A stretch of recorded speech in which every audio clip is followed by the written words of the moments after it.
Je vous avais, peut-être déjà un peu présenté, le projet Cap Maternelle, qui est donc, en activité depuis 2 ans maintenant. Ce projet, a plusieurs spécificités. Il a été voulu par le recteur, de l'académie de Paris et mis en œuvre, et par le rectorat et par la ville de Paris, puisque nous travaillons vraiment en communauté éducative, c'est-à-dire aussi bien le scolaire que le périscolaire, les ASEM, les animateurs, et les professeurs, bien évidemment.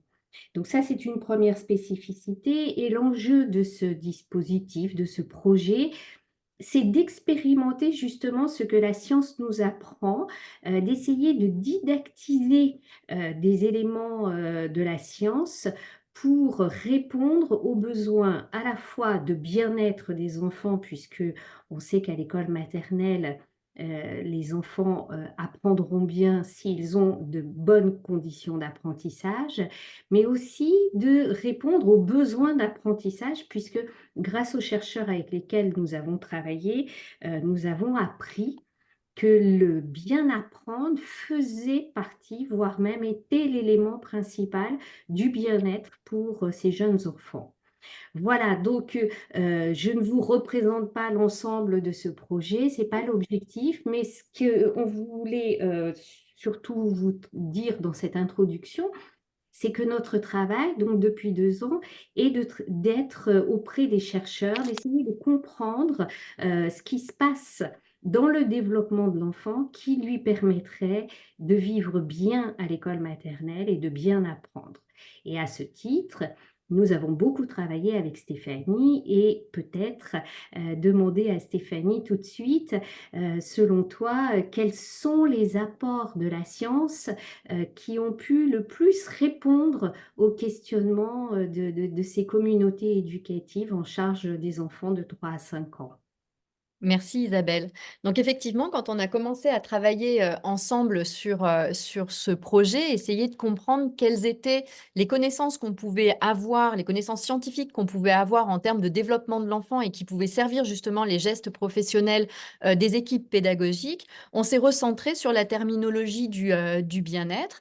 Et quand on parle du bien-être, de l'élève, bah, ce bien-être va renvoyer à différentes capacités qui vont être d'ordre physique, physiologique. On va parler des besoins physiologiques de l'enfant entre 3 et 6 ans, mais également d'ordre plutôt émotionnel, donc tout ce qui va être compréhension des émotions des autres, gestion des émotions des autres, de ses propres émotions également. D'un versant cognitif, c'est-à-dire comprendre le développement cognitif et adapter son geste au développement cognitif de l'enfant. Et enfin, toute une série de capacités sociales. Et l'idée, c'est que pour être bien à l'école, il va falloir que l'école réponde à chacun de ses besoins. Et donc, dans mon intervention, moi, je me suis plutôt ciblée pour apporter des connaissances concernant les besoins physiologiques, puis on va reparler notamment du sommeil, puisque ça a été vraiment un sujet d'intérêt des enseignants de maternelle, mais aussi le développement cognitif. Pourquoi? Bah, parce qu'on a souvent l'impression que, on peut appliquer à des enfants de maternelle les connaissances qu'on pourrait avoir du développement cognitif de l'enfant plus grand. Et en fait, il existe quand même vraiment de grandes spécificités, du développement et notamment sur des fonctions qu'on appelle les fonctions transversales. Et c'est ces fonctions-là qu'on a un petit peu plus abordées ensemble dans ce projet Cap Maternelle, à savoir, bah, comment se développent les processus attentionnels, des enfants, puis je vais vous donner quelques exemples. Où est-ce qu'ils en sont de leur fonction exécutive et comment font-ils pour mémoriser? Et pourquoi c'est important? Parce qu'en fait, ces fonctions qu'on appelle transversales, elles vont être au service de tous les apprentissages. C'est-à-dire que ces fonctions-là, quand on va les travailler le plus tôt possible avec les enfants, elles vont être au service de l'acquisition de leurs compétences langagières, de leurs compétences mathématiques, de leurs compétences pour agir, s'exprimer, explorer le monde. Et ce sont des très forts indicateurs de réussite académique. C'est-à-dire que quand on regarde les données scientifiques qui notamment font des suivis longitudinaux, c'est-à-dire des populations qui sont suivies dans le temps, eh ben, on se rend compte que quand ces fonctions sont correctement exploitées dès le plus jeune âge, on vise la réussite académique, notamment dans le futur, et même dans le futur lointain, puisqu'on a des données qui vont jusqu'aux performances universitaires, et on arrive à voir des liens entre ces fonctions et la réussite universitaire. Et bien entendu, ces fonctions, elles sont aussi centrales pour développer et maintenir la santé mentale et la santé physique de nos élèves. Donc, quand on a commencé à travailler ensemble, ben, on est reparti de ce qu'on pouvait lire dans le bulletin officiel concernant le programme d'enseignement à l'école maternelle. Et ce qu'on peut y trouver quelque part a un petit peu guidé nos interventions. C'est-à-dire que l'école maternelle, il est noté qu'elle établit les fondements éducatifs et pédagogiques sur lesquels s'appuient et se développent les futurs apprentissages. C'est-à-dire que l'école maternelle va être le socle des apprentissages futurs. Et donc, c'est vraiment important d'avoir des gestes très spécifiques à ce moment-là. Et c'est pour ça que quand on parle d'enseignants en maternelle, moi j'aime dire que les enseignements doivent être spécifiques au développement de l'enfant. Ce sont des enseignements pardon, qui sont exigeants et qui sont techniques, dans le sens où cela demande une réelle expertise et qu'on ne peut pas tout simplement appliquer ce que l'on sait du développement de l'enfant après 6 ans à des enfants qui rentrent tout juste à l'école maternelle. Donc, quand on regarde plus précisément l'ensemble des domaines présents justement dans ce bulletin officiel, et tu nous en reparleras, Isabelle, mais c'est des éléments qui sont confirmés dans les nouveaux programmes, ben on se rend compte que cette école maternelle se doit de s'adapter aux jeunes enfants. Et donc là, la connaissance du développement et des rythmes physiologiques du petit sont essentiels pour avoir des gestes professionnels qui sont adaptés. Une école qui organise des modalités spécifiques d'apprentissage. Bien entendu, l'apprentissage par le jeu, l'apprentissage par la résolution de problèmes, les exercices de mémorisation déjà à cet âge-là vont demander des connaissances sur quels sont les processus attentionnels, quelles sont les fonctions exécutives, comment un enfant de 3 à 6 ans est-il capable de mémoriser. Et enfin, l'école maternelle, c'est vraiment les premiers outils du vivre ensemble qu'on va essayer de développer. Et donc là, on va avoir tout le développement de ses compétences émotionnelles. Et donc, dans le cadre des formations que j'ai pu réaliser pour ce projet Cap Maternelle, ben, on a essayé de se centrer sur ces domaines-là. Je vous donne juste quelques exemples, puis Isabelle, tu pourras nous dire comment est-ce que ça s'est matérialisé par la suite en gestes professionnels. Par exemple, on a réalisé ensemble une formation pour comprendre ce que c'était que l'attention, qu'est-ce que c'est que les processus attentionnels. On a parfois l'impression que ce sont des fonctions qui vont finir par se développer, bon an, mal an, avec la maturation cérébrale de l'enfant. Et en fait, c'est pas le cas. Il va falloir accompagner ce développement. Et déjà, Luria, qui est un très grand chercheur dans le domaine de l'attention, qui disait il y a près de 50 ans de ça, la formation de l'attention volontaire, c'est-à-dire la capacité de l'enfant à porter consciemment son attention sur certaines choses, c'est une formation qui est longue. L'enfant n'acquiert une attention efficiente et stable, organisée socialement, que très peu avant de commencer l'école primaire. Donc ça veut dire qu'à la maternelle, il va falloir l'aider dans ce développement. Et de plus en plus, on entend dire que l'attention des enfants a changé. On a des enseignants qui vont nous dire, mais on a l'impression d'avoir à faire classe à des petits poissons rouges qui sont plus capables de maintenir leur attention, qui sont plus capables de mémoriser comme avant. Ben, il faut savoir que le cerveau de l'enfant n'a pas changé et que ce que l'on sait du développement de l'enfant est toujours d'actualité, mais que c'est peut-être les exigences et la façon que l'on a de mobiliser ces fonctions qui ont peut-être évolué.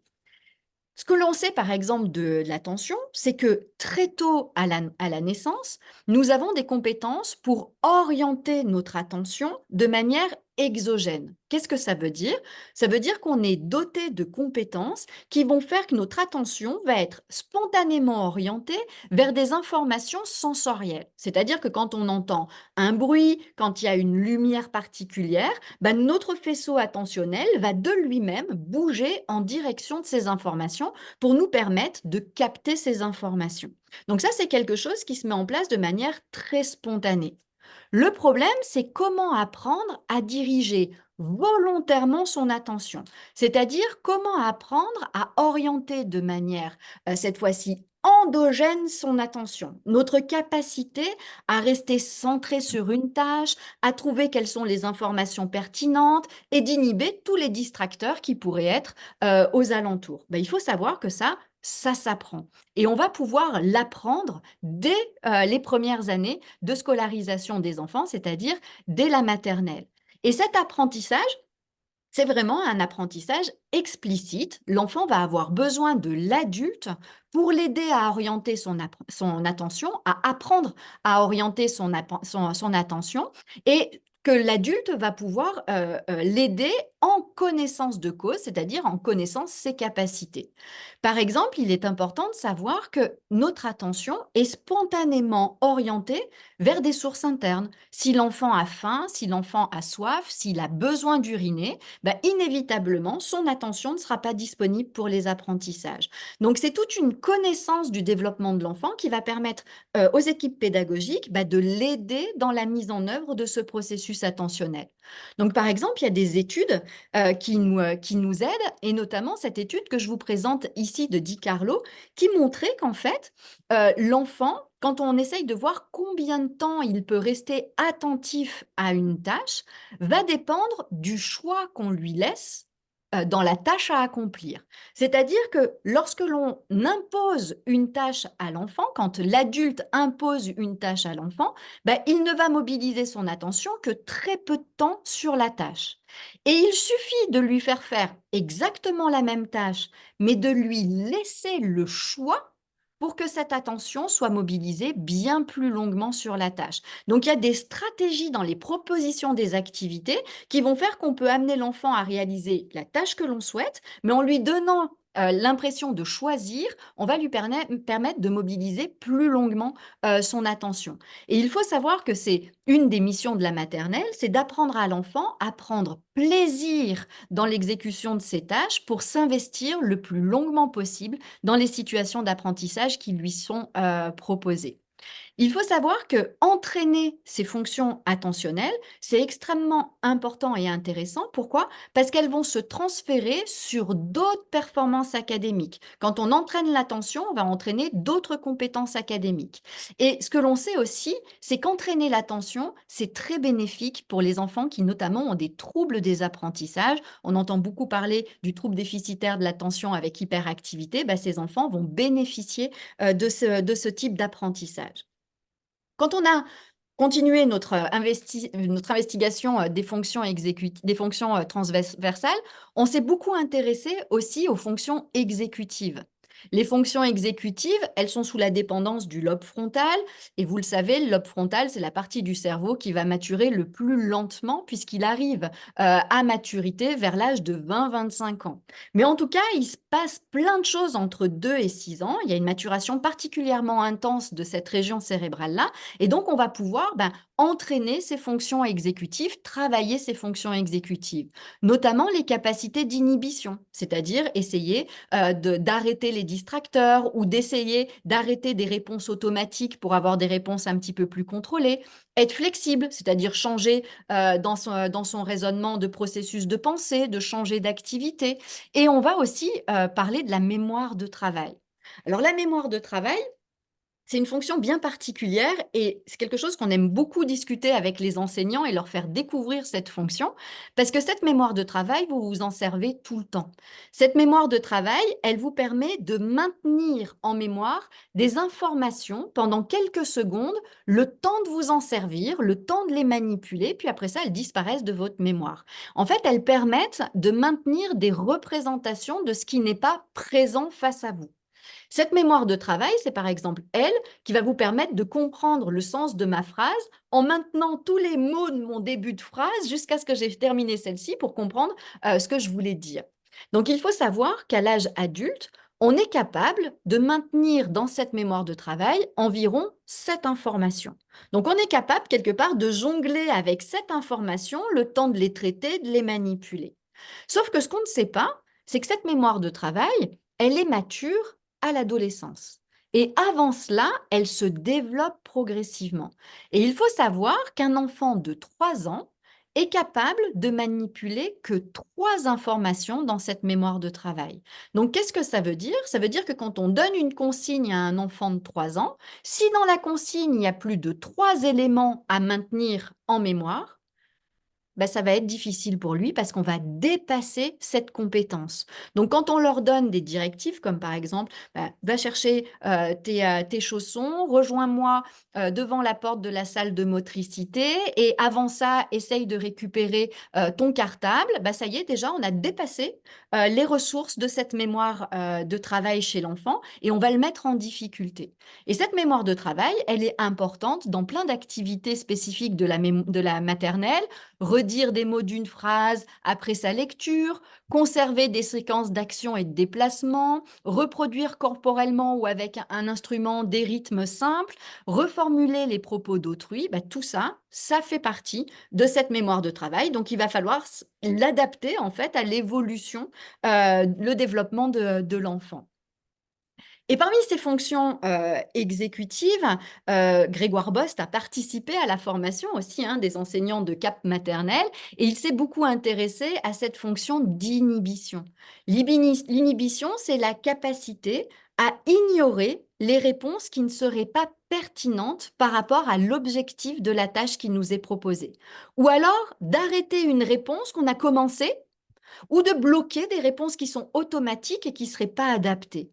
Kahneman, il a eu le prix Nobel en explicitant que notre façon de fonctionner était sous la dépendance de 2 systèmes. Un premier système qui est un système très rapide, très automatique, qu'on appelle le système des heuristiques, qui va nous permettre de nous comporter à l'aide de plein d'automatismes que l'on a appris au fur et à mesure de nos expériences. Donc ce système, c'est celui qu'on utilise le plus. Il est très peu coûteux en termes de ressources cognitives, de ressources attentionnelles.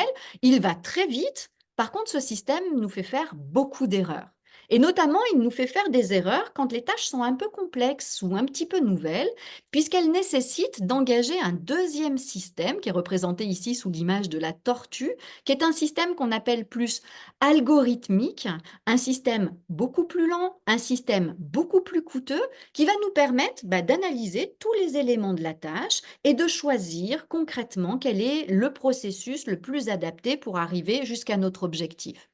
Donc, comme on fonctionne en termes d'économie d'énergie d'un point de vue cognitif, on va avoir tendance à beaucoup plus utiliser le système 1 et plus rarement utiliser le système 2. Et plus on va avoir créé des automatismes, fait des apprentissages, plus on va utiliser ce système 1. Et donc, à la maternelle, déjà, il va falloir apprendre à l'enfant de temps en temps à bloquer le système du lièvre, du lapin, pour mettre en place quelque chose d'un petit peu plus raisonné, d'un petit peu plus lent, mais qui sera beaucoup plus juste dans sa procédure. Et avec les enseignants, quand on a parlé de ces systèmes et de ce système d'inhibition, on a essayé de retrouver des activités quotidiennes que l'on peut avoir à la maternelle et dans lesquelles on voyait se mettre en place cette capacité d'inhibition. On le voit par exemple quand on écoute parler les enfants et qu'on se rend compte des erreurs qu'ils peuvent produire quand justement ce système 1 n'est pas bloqué et va donner à l'enfant l'usage d'une régularité qui n'a pas lieu d'être. Donc par exemple, quand l'enfant dit j'ai mouru, qu'est-ce qu'il fait? C'est son système 1 qui va conjuguer le verbe mourir comme les verbes qui habituellement finissent de cette façon-là et l'appliquer à un mot pour lequel ça ne fonctionne pas. Il faut viandre, le fait de désallumer, le fait de dépunir. Et c'est très intéressant quand on est enseignant parce que ces petites erreurs-là, signifie que l'enfant a réussi à acquérir certaines connaissances. C'est-à-dire que quand un enfant nous dit désallumer ou dépunir, ça veut dire qu'il a compris que le préfixe dé signifiait retirer quelque chose à l'action en cours. Sauf que là, il l'applique de manière erronée à d'autres mots de vocabulaire. Quand on leur fait faire, par exemple, des activités où on leur présente des vignettes, comme par exemple ici, une vignette avec 4 fourmis, puis une vignette ici avec 2 gros éléphants, et qu'on leur demande de nous désigner la vignette où il y a le plus d'animaux, bah, quand l'enfant n'est pas capable d'inhiber une réponse automatique, il va parfois nous dire qu'il y a beaucoup plus d'animaux sur la carte avec les gros éléphants parce qu'ils prennent beaucoup plus de place physiquement sur cette vignette que les 4 petites fourmis qui se trouvent à côté. Donc tout cela, c'est des exercices qu'on va pouvoir utiliser, qu'on va pouvoir analyser pour voir où est-ce que l'enfant en est dans le développement de ses capacités d'inhibition et donc de ses fameuses fonctions exécutives. Donc c'est vraiment dans l'accompagnement de la formation des enseignants sur ce que l'on sait du développement cognitif que notre participation a été absolument intéressante dans le projet CAP maternelle. Donc Isabelle, je te laisse, nous dire comment est-ce que vous avez investi une fois, cette formation faite, toutes ces connaissances dans votre, pratique quotidienne? Alors, on n'a pris que quelques exemples hein, pour ne pas vous, voilà, vous donner trop d'éléments à la fois, mais par exemple, on a beaucoup travaillé sur l'aménagement des espaces, en se disant que c'était très important pour un enfant, notamment de l'âge d'école maternelle, d'avoir des repères par rapport à la consigne qu'on va lui donner et que on ne fait pas tout en même temps partout dans tous les endroits. Donc on a vraiment essayé de modifier la classe maternelle, l'aménagement des classes maternelles en enlevant énormément de meubles déjà très scolaires, c'est-à-dire les bancs, les tables, les chaises, pour réaménager des espaces non seulement de jeux, comme le présentait immédiatement Stéphanie, des jeux qui permettent de travailler l'inhibition, mais aussi des espaces en lien avec justement ces compétences transversales, la mémorisation et l'attention. Et par exemple, la photographie de cette enseignante devant un mur blanc, voilà celle-ci, merci Stéphanie. Euh, et c'est un espace que l'on expérimente depuis que l'on sait que un enfant peut être très rapidement distrait par tout ce qu'il voit et que on se demandait toujours pourquoi les élèves n'écoutaient pas forcément soit une consigne, soit une reformulation de connaissances. Et on essaye là, depuis cette année, de travailler avec un endroit très spécifique dans la salle de classe où il n'y a aucun distracteur en dehors de l'enseignant lui-même. Donc, les enfants sont contraints à écouter la parole de l'enseignant, possiblement à reformuler dans cet espace-là. Et on se rend compte maintenant par expérience que quand les enfants sont sur une tâche, peu importe dans un endroit ou un autre de la salle de classe, et que l'enseignant leur demande de venir au coin attention, rien qu'en faisant cet appel-là, les enfants changent de posture. Et ils savent qu'en allant dans le coin attention, ils vont recevoir une connaissance importante, qu'il va falloir qu'ils l'écoutent et ils orientent, comme le disait Stéphanie tout à l'heure, leur attention sur le message donné. Voilà un exemple. On a également travaillé sur la place du corps et donc on a installé des espaces d'activité physique à l'intérieur des salles de classe.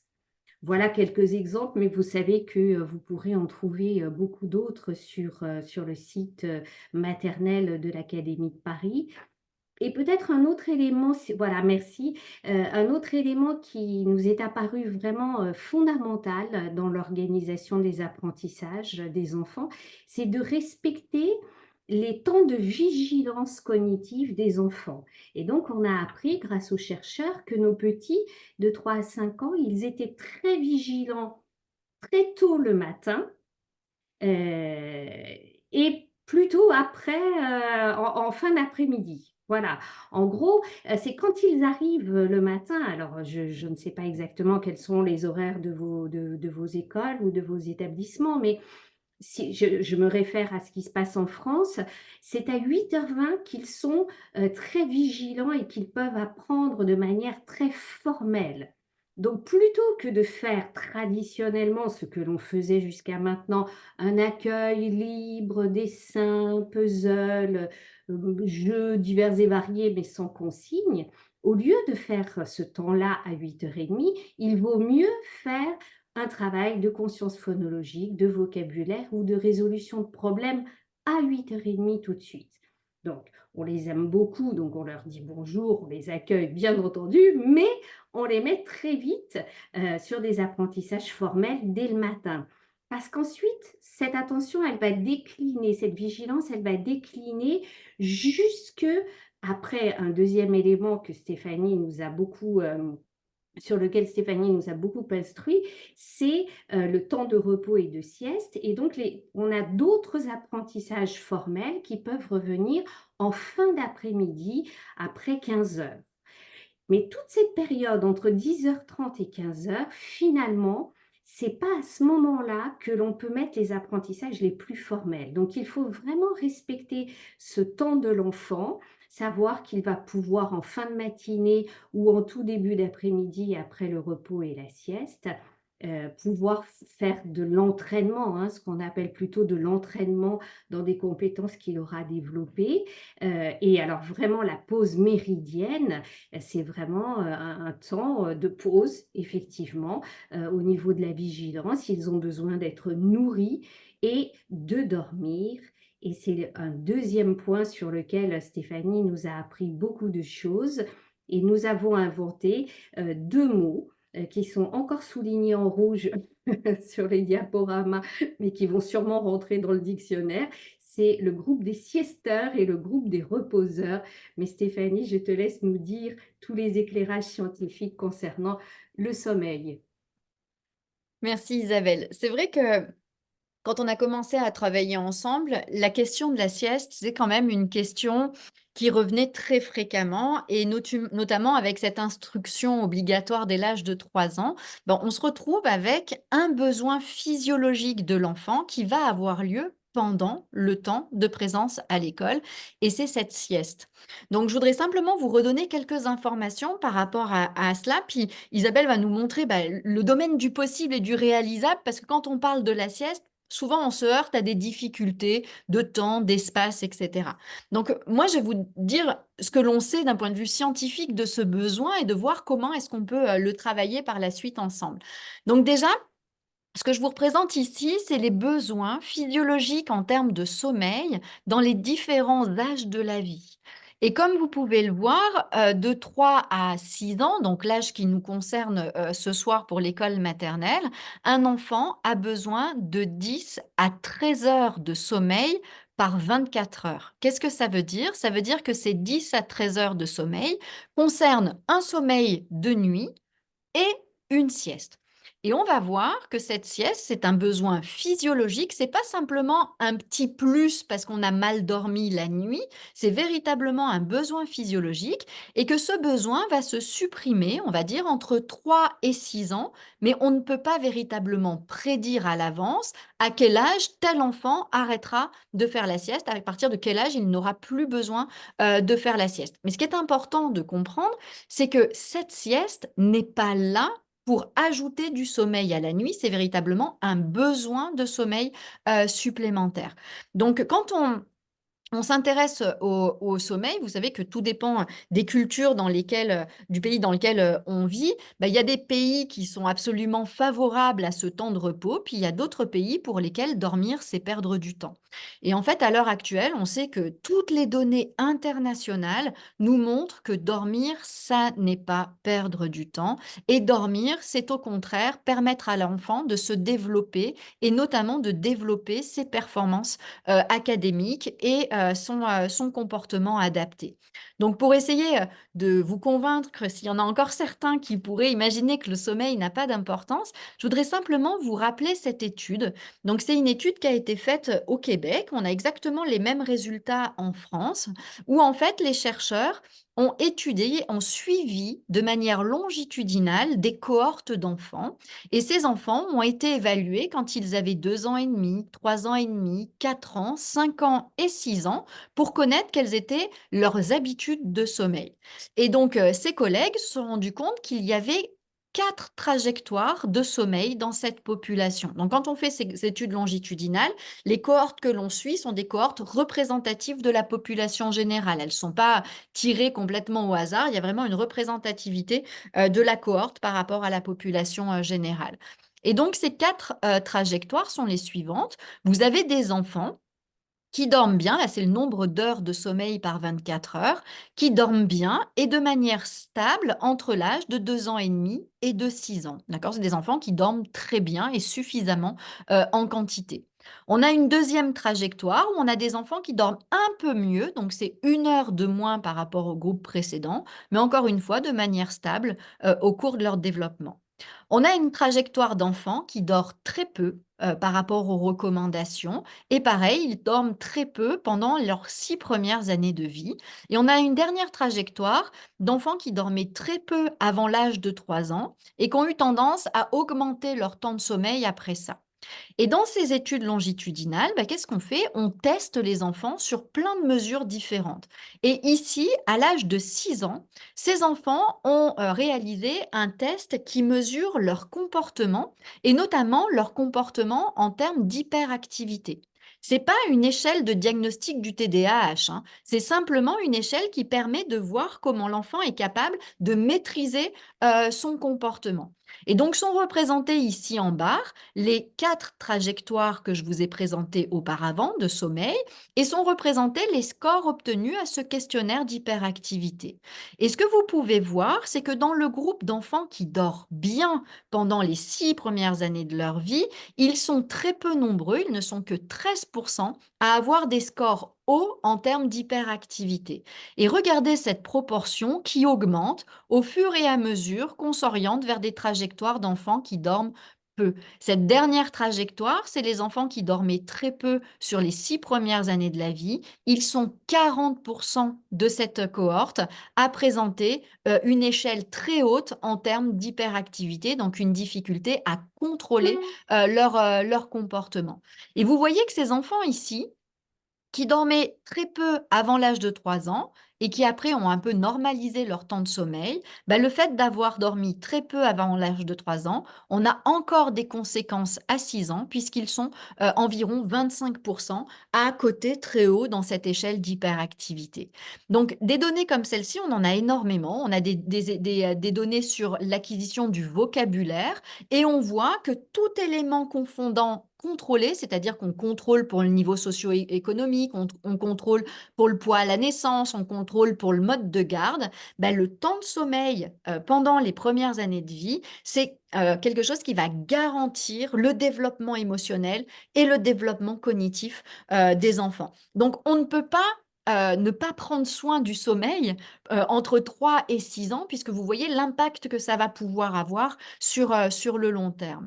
Donc, bien entendu, quand on lit le bulletin officiel, on le voit, hein, avant 6 ans, l'école doit s'adapter aux besoins des jeunes enfants. Donc, ce besoin physiologique, l'école doit bien entendu le respecter.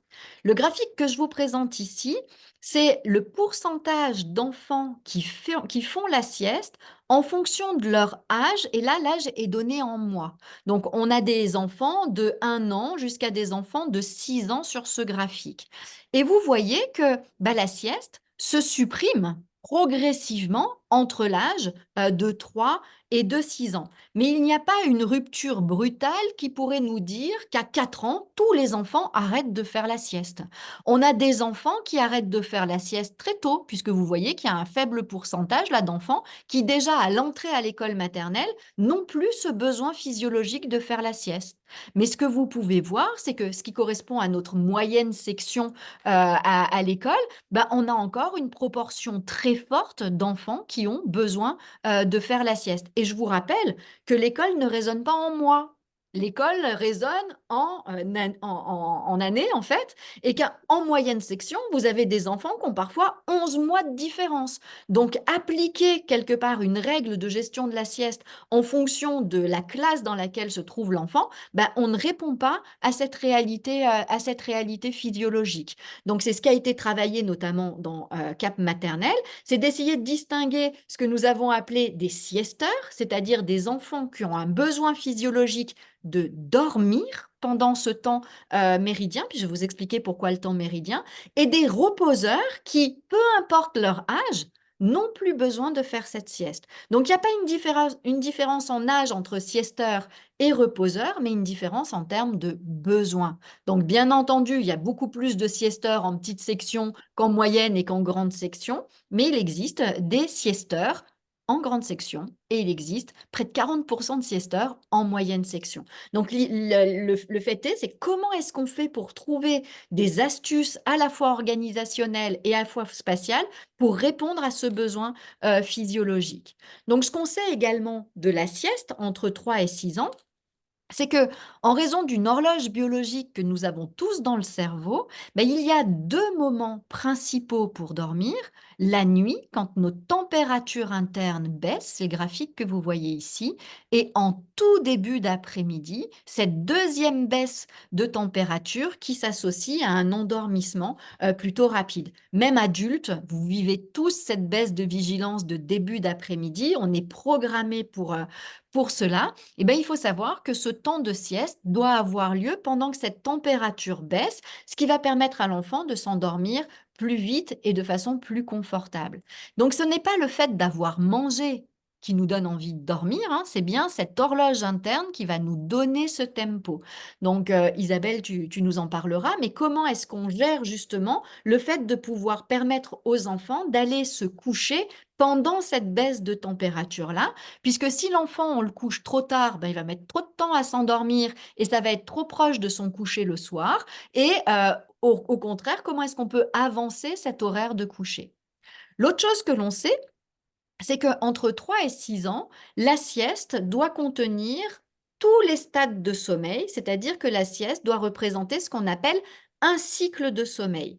Un cycle de sommeil, c'est du sommeil lent léger, du sommeil lent profond et du sommeil paradoxal. Peut-être que vous avez déjà vu cette représentation sous la forme d'un petit train.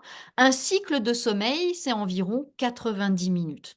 Donc le temps idéal d'une sieste à l'école maternelle, c'est environ 1h30 pour laisser à l'enfant la possibilité de faire l'ensemble de ces cycles.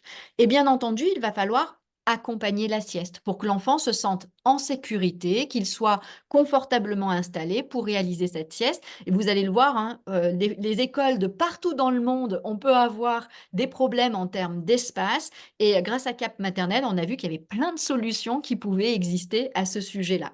Ce que l'on sait aussi, c'est que la sieste ne se fait pas dans l'obscurité. La sieste, le sommeil de nuit se fait dans le noir, le sommeil de sieste se fait dans la lumière ambiante. Donc, il n'y a pas besoin d'avoir de pièces spécifiques avec des volets occultants. On peut faire la sieste dans une pièce complètement ouverte si on n'a pas d'autre solution en termes d'espace. Et enfin, j'aimerais simplement vous montrer que parfois, on peut avoir des familles qui pensent que l'école, c'est pas fait pour dormir. Peut-être que vous en avez déjà entendu parler. Eh bien, dormir, ça n'est pas perdre du temps sur les apprentissages. Au contraire, on sait qu'un enfant qui a besoin de faire la sieste, s'il fait cette sieste, il sera beaucoup plus disponible pour les apprentissages en fin de journée. Un enfant qui fait la sieste quand il en a besoin, c'est un enfant qui réussit à maîtriser ses émotions jusqu'au coucher le soir. Donc souvent, quand on a des parents qui viennent nous voir en nous disant: «Oh là là, mon enfant était très excité le soir, on va essayer de supprimer la sieste, c'est parce qu'il a trop dormi». Ben, généralement, si un enfant dort trop, il n'est pas excité le soir. Donc il faut jouer aussi sur ces connaissances-là pour dialoguer avec les familles, pour comprendre comment gérer cet espace de transition. L'idée n'est pas de faire dormir trop longtemps l'enfant qui n'en a plus besoin, mais c'est justement d'accompagner cette transition. Et pour vous dire que cette sieste, elle est géniale pour consolider les apprentissages. Ça, c'est une expérience qui a été faite en maternelle où en fait, on a réparti les enfants dans 2 groupes différents. Dans le premier groupe, donc ça, c'est ce qu'on appelle un design expérimental, je vous explique l'expérimentation. Dans le groupe en bleu, juste avant la sieste, les enfants ont écouté 3 fois la même histoire et dans cette histoire, il y avait des mots de vocabulaire que les enfants ne connaissaient pas. Donc on a mis des mots inexistants dans cette histoire et on a essayé de voir comment l'enfant mémorisait ces nouveaux mots. Donc ils ont lu 3 fois la même histoire à ces enfants et après ça, les enfants ont été divisés en 2 groupes. Ceux qui ont eu la possibilité de dormir et ceux à qui on a empêché ce moment de sieste. Et après ça, on les a retestés à la sortie de cette période et on a essayé de voir de combien de mots ils se souvenaient. Puis on les a retestés 24 heures plus tard et on les a retestés 7 jours plus tard sans jamais leur avoir relu l'histoire. Dans le deuxième groupe, c'est le même principe, sauf que là, c'est 3 histoires différentes qui contiennent des nouveaux mots de vocabulaire. Donc vous comprenez que c'est plus difficile que d'écouter 3 fois la même histoire, mais c'est le même principe. Après ces 3 histoires, un groupe a pu faire la sieste, l'autre a été privé de sieste et on les a retestés par la suite. Et regardez les résultats. Avant la sieste, bah, vous voyez que les enfants sont tout aussi performants, mais ils sont nettement meilleurs quand on a lu 3 fois la même histoire que quand on a lu 3 histoires différentes. Mais regardez l'effet de la sieste. Ça, c'est le groupe qui a pu dormir et que l'on a retesté après la sieste. Et là, c'est le groupe qui a écouté des histoires, qui est resté éveillé et qu'on a retesté après la sieste. Bah, vous voyez que le fait d'avoir dormi a permis de consolider ce nouveau vocabulaire et on retrouve cette supériorité 7 jours plus tard. Et regardez les enfants qui ont eu 3 histoires différentes, le fait d'avoir dormi, le gain que vous voyez ici, et ici lorsqu'ils n'ont pas pu faire la sieste. Le fait d'avoir dormi après 3 histoires différentes revient aux mêmes performances que les enfants qui ont écouté 3 fois la même histoire. Donc ça veut dire que cette sieste, c'est comme s'ils s'étaient remémorés 3 fois ces nouveaux mots de vocabulaire et vous voyez encore l'avantage 7 jours après. Donc la sieste, ça n'est pas une perte de temps. Quand l'enfant a encore besoin de dormir, c'est qu'il a besoin de consolider ses apprentissages. Isabelle, je te laisse la main pour nous montrer tout ce que tu as réussi à faire dans ta mission Cap Maternelle. Alors, j'imagine que vous allez, ou vous avez déjà rencontré un certain nombre de difficultés avec le partenaire périscolaire, hein, celui qui s'occupe de cette pause méridienne, et qu'il y a, en fonction des villes et des pays, je suppose, des protocoles qui sont très particuliers, très spécifiques. En tout cas, je vous présente ce qu'on a pu faire sur Paris avec des protocoles vraiment qui datent et qu'on a eu vraiment du mal à lever, à faire comprendre, mais on y est arrivé à force de discussion et toujours en mettant en avant le bien-être de l'enfant. Le premier protocole qu'on a réussi à faire lever, c'est que les siesteurs, donc je reprends ce que disait Stéphanie, beaucoup de petites sections, encore une bonne partie des moyennes sections et quelques grandes sections, tous ceux qui ont été identifiés comme étant des siesteurs, des enfants qui ont vraiment besoin de cette sieste, mangent, déjeunent au premier service, c'est-à-dire tout de suite à 11h30. Qu'ils aient 3 ans, 4 ans ou 5 ans, c'est pas ça qui détermine l'heure du déjeuner, c'est le fait qu'ils aient besoin d'une sieste. Donc ils déjeunent au premier service et ceux-là sont immédiatement couchés dans un dortoir, comme vous le voyez tout en haut par exemple, tout de suite après le déjeuner. Donc vers 12h30, ils sont couchés. Ils ne vont pas du tout dehors, ils ne vont pas faire d'autres choses. Possiblement, ils écoutent une histoire ou une musique. Ils ont des petites veilleuses comme dans la deuxième photo, on les équipe d'une petite veilleuse s'ils le souhaitent et ils peuvent s'endormir pour les 90 minutes où effectivement on est très vigilant au fait de ne pas permettre aux enfants de réenclencher un nouveau cycle de sommeil. Donc c'est une véritable contrainte pour ceux qui surveillent, alors que ce soit les ASEM, les animateurs ou les professeurs, de faire attention que on ne déclenche pas un deuxième cycle de sommeil parce que là, ça aurait des conséquences sur le sommeil nocturne, sur l'endormissement du soir. Donc pendant que ces petits dorment dans le dortoir, parfois ils dorment dans la salle de classe, comme vous pouvez le voir sur la troisième photographie, parce qu'il n'y a pas suffisamment de place au dortoir. Et donc, on utilise les salles de classe pour faire dormir les enfants sur des petits matelas. Alors, vous le voyez sur la première photo de la deuxième ligne, c'est un petit matelas dont on a équipé toutes les écoles maintenant, qui se plie en quatre, qui est très léger mais très confortable, que les enfants déplacent eux-mêmes. Et comme vous le voyez, dans la salle de classe au milieu, ils déplient leur petit matelas où ils veulent et ils s'installent, soit pour dormir parce qu'ils sont des siesteurs et qu'ils sont couchés à midi et demi, soit pour le deuxième groupe, c'est-à-dire tous ceux qui ont été repérés comme n'ayant plus besoin d'une sieste. Alors, ce n'est pas toujours inscrit dans le marbre, hein, cette affaire, ça peut varier au fur et à mesure, ça dépend du moment de la période, du moment de l'année, bien entendu. On fait attention à tout cela, mais en tout cas, tous ceux du deuxième service vont également prendre ces petits matelas parce qu'ils font partie des reposeurs et qu'on leur propose de se reposer pendant 20 minutes. Et de la même manière, ils trouvent une place dans une salle, dans la salle de classe ou ailleurs dans l'école, pour s'allonger et se reposer pendant 20 minutes. Et si on respecte bien les horaires, à 14 heures, tout le monde est en situation de réveil. Soit les siesteurs parce qu'ils ont fait leurs 90 minutes de sieste, soit les reposeurs parce qu'ils ont fait 20 minutes de repos. Et donc là, ils plient leur petit matelas, ils se rhabillent pour ceux qui s'étaient déshabillés et on peut reprendre les apprentissages. Donc, ça nous garantit d'avoir vraiment un temps d'apprentissage l'après-midi, parce que ce n'est pas toujours le cas quand les siestes durent très très longtemps et quand les enfants sont couchés très tard. Alors que là, on a vraiment une situation d'apprentissage tous les après-midi.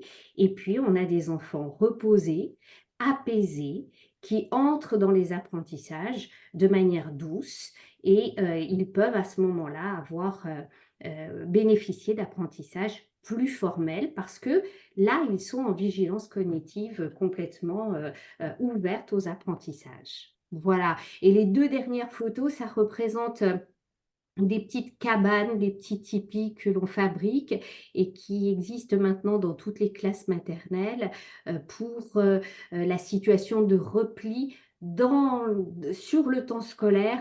À certains moments, la collectivité est est trop pesante pour les enfants et donc ils ont cet espace-là pour se replier un petit peu, reprendre un peu des forces tout seuls, des ressources internes pour pouvoir à nouveau affronter la collectivité. C'est pas toujours simple pour les petits d'école maternelle. Voilà. Merci beaucoup. Merci, Merci, Nathalie. merci beaucoup Isabelle, merci Stéphanie pour cette présentation en lien avec la recherche scientifique, mais également, comment dire, très concrète, très ancrée, très adaptée aux apprentissages. Alors, votre intervention, nous avons eu une question qui a été posée. Cette question portait sur le lien qu'il y a entre sommeil et hyperactivité, et plutôt est-ce le manque de sommeil qui crée de l'hyperactivité ou plutôt l'hyperactivité qui crée un besoin de sommeil plus important? Alors, les données que l'on a montrent que c'est un effet bidirectionnel. C'est-à-dire que le manque de sommeil en lui-même génère des comportements d'hyperactivité. Attention, je le redis, hein, je ne parle pas de TDAH, je parle de comportements d'hyperactivité. Et l'inverse est également vrai, c'est-à-dire que des enfants qui vont avoir une forte hyperactivité vont aussi pouvoir présenter des difficultés de sommeil. Donc, c'est un effet bidirectionnel et complètement indépendant, c'est-à-dire que chez des enfants non hyperactifs, le manque de sommeil augmente les comportements hyperactifs et l'inverse, chez des enfants qui ont plutôt une hyperactivité, il y a un impact sur le sommeil. Et si on parle véritablement du TDAH, donc généralement ça arrive après la maternelle, hein, le diagnostic de TDAH, ben, on sait que chez ces enfants, le fait de gérer leurs troubles du sommeil va améliorer leurs troubles du comportement en termes d'hyperactivité. Donc, vous voyez bien que c'est un lien qui est bidirectionnel. D'accord, très bien. Il y a un lien très, très important. Alors, ce n'est pas une question, c'était une question de Nathalie Maginot-France, qui est directrice à Florence. C'était pas une question, la suivante, c'était plutôt un constat. Je sais que le coin attention a été très, très apprécié, parce que c'est vrai que dans les salles de classe, on a peut-être tendance à vouloir trop investir les murs d'affichage de panneaux. Donc, on peut se réserver justement un petit coin et tout blanc, c'est ça? Alors, c'est effectivement, c'est le tout blanc qui me fait sourire aujourd'hui parce que, ça peut être tout jaune, hein, ou tout rose. C'est pas la couleur, qui va enfin, il faudrait pas que ce soit rouge quand même parce que ce serait un Oui. peu, mais mais c'est effectivement, et tu as complètement raison Nicolas, on a été, formés à la décoration des espaces, hein. On nous disait, à l'école maternelle particulièrement, mais encore en élémentaire, il faut que les espaces soient colorés, accueillants, qu'on valorise les productions des enfants. Donc on avait des affichages, on a encore des affichages et il faut le faire, hein, ça c'est pas Mhm. du tout, il n'est pas question de ne plus rien afficher et de transformer nos écoles en salles d'hôpitaux, c'est pas du Mhm. tout la question, mais de réserver vraiment un endroit très spécifique qui n'a pas besoin d'être d'une taille très importante, hein, mais suffisamment pour accueillir jusqu'à 6 élèves, hein, parce que c'est quand même les modalités de l'école maternelle, hein.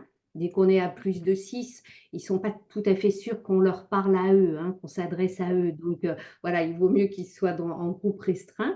Et donc un espace qui peut accueillir jusqu'à 6 élèves avec l'enseignant et où il n'y a vraiment aucun distracteur. Vous savez, on faisait ça dans les coins regroupement, hein, jusque-là. Et souvent, l'enseignante était devant le tableau avec derrière elle des dessins, des écrits sur le tableau, les photos des enfants qui étaient absents. Et donc, les petits qui sont face à elle, ils savent pas quoi regarder. Et la maîtresse ou la photo du petit copain qui est pas là et on se demande pourquoi il est pas là et où il est.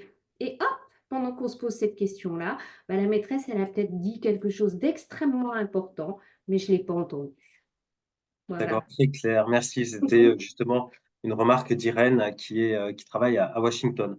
Il n'y a pas d'autres questions sur le chat. Nous avons encore le temps. Donc, si un ou l'autre participant souhaite ou participante souhaite prendre la parole, on a tout à fait loisir jusqu'à 18 heures. On a encore 6 bonnes minutes.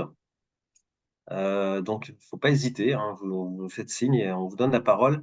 Si on peut avoir un petit temps d'échange, ce serait vraiment très, très appréciable.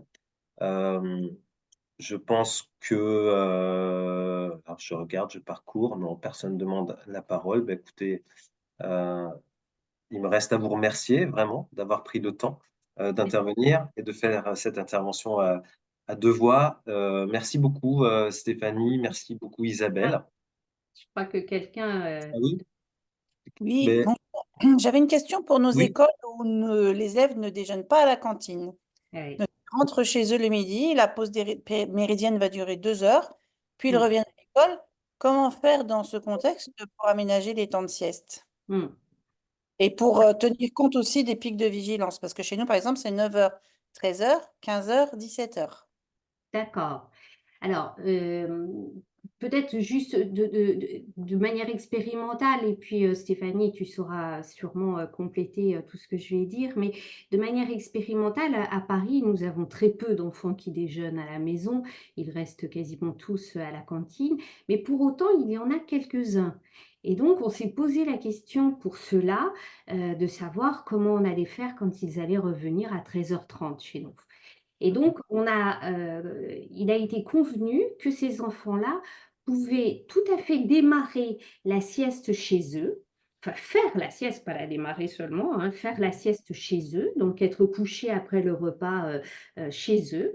Et quand les 90 minutes de sieste étaient passées, alors c'est un espèce de contrat qu'on passe avec les parents, quand les 90 minutes de sieste étaient passées, eh bien, les parents les raccompagnaient à l'école, quelle que soit l'heure. Ce qui fait qu'effectivement, on avait des enfants qui pouvaient arriver jusqu'à 14 heures, parfois 14h10 à l'école, mais on accepte cette souplesse-là pour que qu'il se fasse la sieste chez lui ou à l'école. Pour nous, c'est pareil, mais il faut vraiment que l'on respecte tous les protocoles. Est-ce que D'accord. je peux me permettre de savoir où est-ce que vous vous trouvez, Madame Cordonnier? Bah, nous sommes au Maroc, à l'Aïoun, et chez nous, il n'y a pas de cantine scolaire. Et Mmh. on a déjà du mal à faire respecter les horaires de l'école, donc là, la proposition me semble pas applicable. Vous avez Euh, peur qu'ils ne reviennent pas, c'est ça? c'est ça, oui. Oui, Ok. oui. Et puis, il y a des enfants qui, chez eux, ne vont pas dormir. Enfin, Mmh. compliqué. Ils se couchent déjà très tard, pour la plupart le soir. Donc, en fait, comment concilier, là? Comment faire? Parce que chez nous, bah, ils arrivent à 15 heures et ils dorment jusqu'à 16 heures, 16h15. Mmh. Mmh. Alors, si je peux me permettre, j'ai pas la solution, hein, bien entendu, ce serait trop simple si on pouvait avoir les solutions aussi facilement. Mais en fait, dans les écoles qu'on accompagne et pour lesquelles il y a eu comme ça des discussions par rapport au retour à l'école, ce qu'on a instauré, c'est le fait que cette discussion autour de ce besoin physiologique soit discutée déjà lors de la réunion d'inscription à l'école. C'est-à-dire que le sommeil doit être explicité comme vraiment faisant partie des projets d'accompagnement de l'élève pendant sa scolarisation. Et donc faire en sorte que vraiment ce soit un sujet de coéducation quasiment avec les familles et avec les équipes pédagogiques en expliquant et en réexpliquant aux familles parce que vous le savez qu'on a beaucoup d'endroits au monde où en fait le sommeil n'est plus du tout valorisé à sa juste valeur. Et donc, il y a des incidences très fortes sur la santé, et pas uniquement des enfants, hein, sur la santé des adultes, sur les maladies neurodégénératives, sur le risque cardiovasculaire. Donc, il faut aussi que, quelque part, on se serve de cette occasion-là d'avoir nos jeunes populations ensemble à l'école pour les rééduquer sur le besoin physiologique de sommeil. Donc, c'est vraiment en reprenant cette thématique comme étant une thématique essentielle au bon développement de l'enfant. Donc, en faire un partenariat éducatif avec les Exact, parents. Hmm. exactement, exactement. D'accord, très bien, merci. Irène de Washington souhaite prendre la parole. Irène, allez-y, c'est à vous. En fait, ma question, c'est par rapport à l'horaire. Quand on nous a présenté, on nous a expliqué comment profiter du moment du matin Mmh. pour faire des vrais apprentissages. Et c'est vrai, toutes ces années, ce que je fais, c'est que je commence par puzzle, dessin libre, enfin, Mmh. Mmh. activités individuelles, peut-être jusqu'à 9 heures. Et c'est à Mmh. 9 heures que je pense vraiment à un regroupement.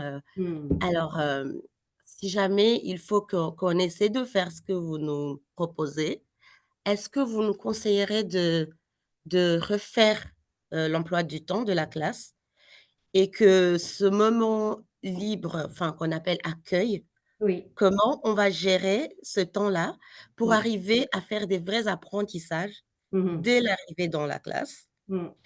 Parce que si on arrive à changer les routines, parce que les petits Mmh. sont aussi Absolument. adaptés aux routines de la classe.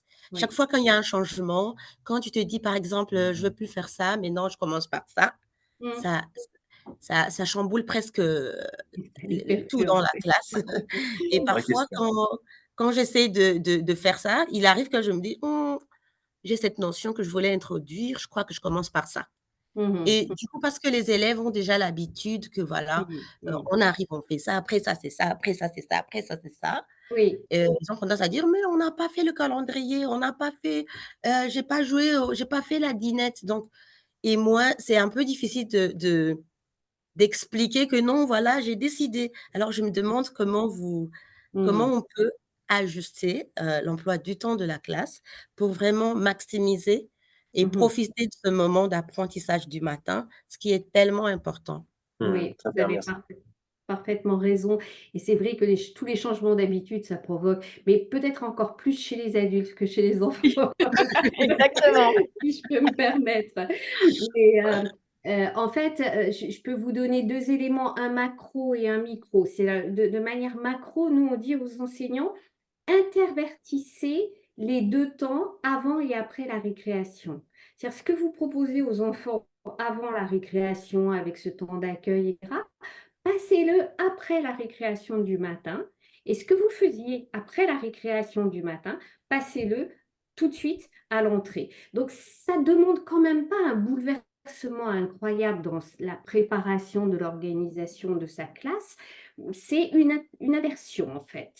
Donc ça, c'est de manière un peu macro. De manière micro, ça veut dire qu'on a aménagé sa classe, effectivement, pour permettre d'avoir des ateliers guidés depuis le début de la matinée, 8h30 ou 9h en fonction des horaires de chacun.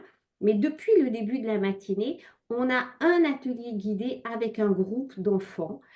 Et ce qui veut dire que les autres sont dans des entraînements sur des activités que l'on a préparées pour eux, des entraînements qu'ils font en fonction des apprentissages nouveaux qu'ils ont fait précédemment. Vous voyez? Donc, mais en fait, je suis sûre que c'est des choses que vous faites déjà parce que c'est comme ça que la classe maternelle fonctionne, hein. Il y a toujours ces fameux espaces où on va faire des jeux de rôle, les jeux symboliques, etc., dans lesquels on peut réinvestir du vocabulaire, réinvestir des résolutions de problèmes. Quand il faut mettre quatre assiettes, 4 couverts, 4 fourchettes, pardon, 4 verres, parce qu'il y a 4 invités dans le coin de dinette, on fait une résolution de problème et en réinvestissant des connaissances. Donc, pendant qu'ils font cela, la maîtresse est avec, enfin l'enseignant est avec un groupe où elle va guider l'apprentissage. Très bien. Est-ce que ça répond à votre inquiétude, Irène? Oui, Oh, Il faut l'essayer en fait. il faut l'essayer par on va petites essayer. touches. Très Oui. bien. Bon courage dans cet essai et bravo de vous lancer donc. Et vous nous direz hein, le résultat de votre observation. Une petite question et on va terminer par ceci, qui porte sur les bilans de recherche du projet Cap Maternelle. Est-ce qu'on peut les consulter ou y avoir Tout accès? est sur le site maternelle à Paris, sur le portail académique D'accord, de Paris. C'est ouvert à tout le monde, il n'y a pas du tout besoin de mot de passe ou de code. Et sur le site maternelle, ensuite, il y a un onglet qui s'appelle Cap Maternelle. Et donc là, vous trouverez absolument tout ce qui est en cours, hein. C'est-à-dire qu'on n'a pas vraiment de bilan puisque on est parti pour une expérimentation qui doit durer 5 années et nous n'en sommes qu'à la 2e. Donc voilà, on n'a pas encore de bilan vraiment une évaluation sommative de ce que nous avons mis en place, mais une évaluation formative parce que justement, on cherche et en travaillant avec les chercheurs, on essaye de didactiser tout ce que l'on peut. Voilà. d'accord, très bien. Mais écoutez, merci encore, chère Isabelle et chère Stéphanie, pour cette présentation. Je remercie l'ensemble des participants et je rappelle que pour ceux qui arrivent un peu tard, il est tout à fait possible, il sera possible de revoir cette intervention sur le site de la MLF, mlfmonde.org. Merci à tous, bonne soirée, à très bientôt. Merci Merci. beaucoup.